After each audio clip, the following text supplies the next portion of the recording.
Juliana Lopes, houve também um caso semelhante com uma outra parlamentar também, né? É isso, Leandro, a gente precisa explicar aqui exatamente o que está acontecendo, porque nós estamos falando de, sim, adulteração de documento. O que acontece?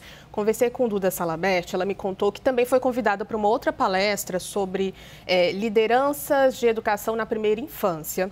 E sim, é preciso preencher ali um formulário para se obter, para se revalidar o visto, né? Fazer uma atualização disso.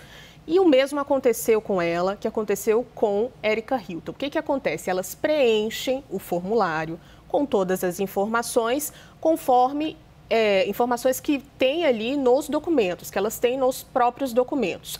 Nem os documentos de Erika Hilton, nem os documentos de Duda Salabert possuem sexo masculino. Eles fizeram ali uma transição de gênero, tem uma mudança também na documentação, não tem nada disso. Mas quando recebem uma resposta da Embaixada dos Estados Unidos, tem ali uma mudança, então, nesse gênero. Ou seja, tem uma alteração feita com base no que entende os Estados Unidos por elas, da maneira como elas são. Ou seja, tem uma mudança nos documentos em que elas enviaram no preenchimento desse visto.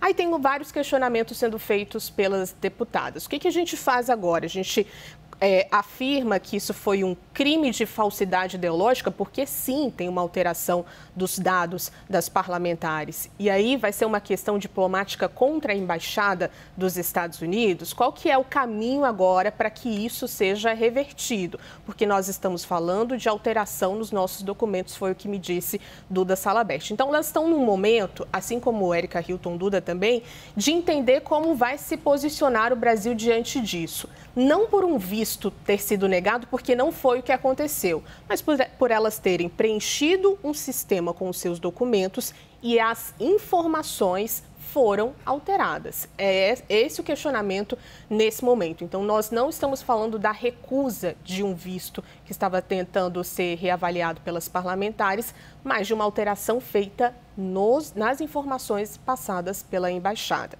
Então, é uma questão muito sensível, tem uma questão diplomática envolvida, uma questão também que envolve um entendimento sobre a soberania do Brasil e uma gravidade tremenda, porque vai contra a legislação brasileira, que já deu permissão para que essas parlamentares fizessem esse trabalho muito... A gente falava sobre isso aqui, né? Sobre essa questão de saúde de transição de gênero, que mudasse os seus documentos.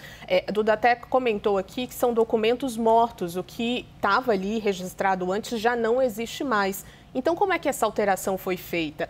Tem algumas figuras que estão sendo monitoradas aqui no Brasil. Essa é a discussão essencial nesse momento.